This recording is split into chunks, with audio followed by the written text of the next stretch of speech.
Iremos apresentar neste vídeo conceitos relacionados a campo magnético. E para isso, vamos começar falando de ímãs e bússolas. O ímã é um corpo dotado de propriedades magnéticas capaz de produzir um campo magnético. O mesmo possui duas extremidades, que chamamos de polos magnéticos. Uma extremidade do ímã denominamos polo norte e a outra extremidade denominamos polo sul. Polos de mesmo nome se repelem e polos de nomes contrários se atraem. O que isso significa? Significa que, se pegarmos dois ímãs e aproximarmos a extremidade norte de um ímã à extremidade norte do outro ímã, eles se repelem.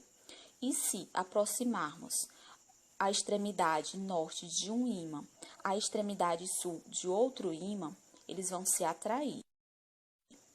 A intensidade da força magnética que existe entre os polos é inversamente proporcional ao quadrado da distância que existe entre esses polos. Isso quer dizer que, se temos uma distância entre os polos, que chamaremos de D, e uma força de repulsão, que chamaremos de F, e se pegarmos e dobrarmos essa distância D, teremos 2D. E assim, uma força magnética 4 vezes menor, ou seja, F sobre 4. Aqui temos a representação de um campo magnético uniforme, onde o mesmo é representado por linhas de indução. Se soltarmos o ímã sobre as linhas desse campo magnético externo, ele tende a se alinhar ao campo magnético. Esse ímã tende a se alinhar a esse campo. Destacamos que o polo sul é onde as linhas entram e o polo norte é onde as linhas saem.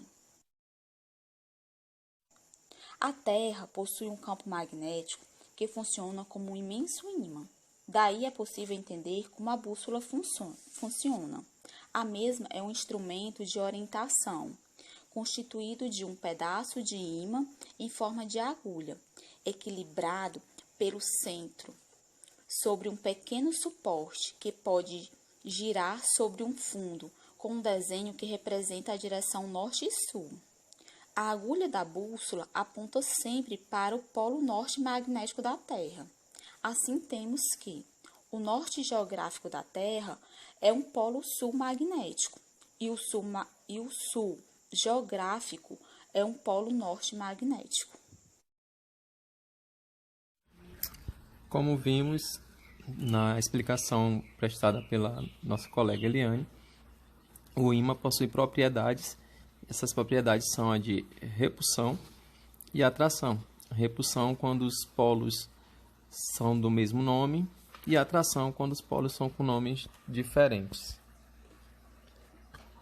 E existe uma força magnética, sendo essa força mais forte quando os ímãs estão mais próximos. Não importa se esses polos sejam iguais ou diferentes, a força entre esses polos será sempre maior quanto menor for a proximidade, e ela diminuirá a distância em que esses ímãs forem se afastando um do outro. Vimos também que cada ímã fica imerso no campo magnético produzido pelo outro. E dentro desse campo magnético existem as linhas de indução. Essas linhas, elas sempre entram pelo polo sul do ímã e saem pelo polo norte.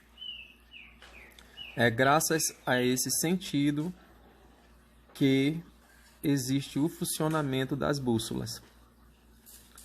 Como a Terra possui um campo magnético e existem essas entradas e saídas de linhas de indução, sabendo-se que uma agulha magnetizada posta sob suspensão está sempre alinhado com esse campo, foi possível ser criado a bússola como um método de navegação ou localização na Terra.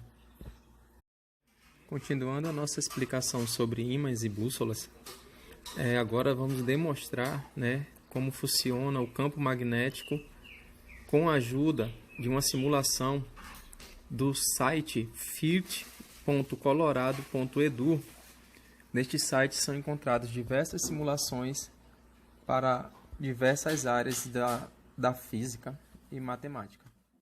Aqui no simulador nós temos uma barra de um ímã, onde mostra o campo magnético formado ao entorno deste ímã, e quando começamos a movimentar este ímã, conseguimos ver que a bússola ela segue, né, as linhas de indução desse ímã.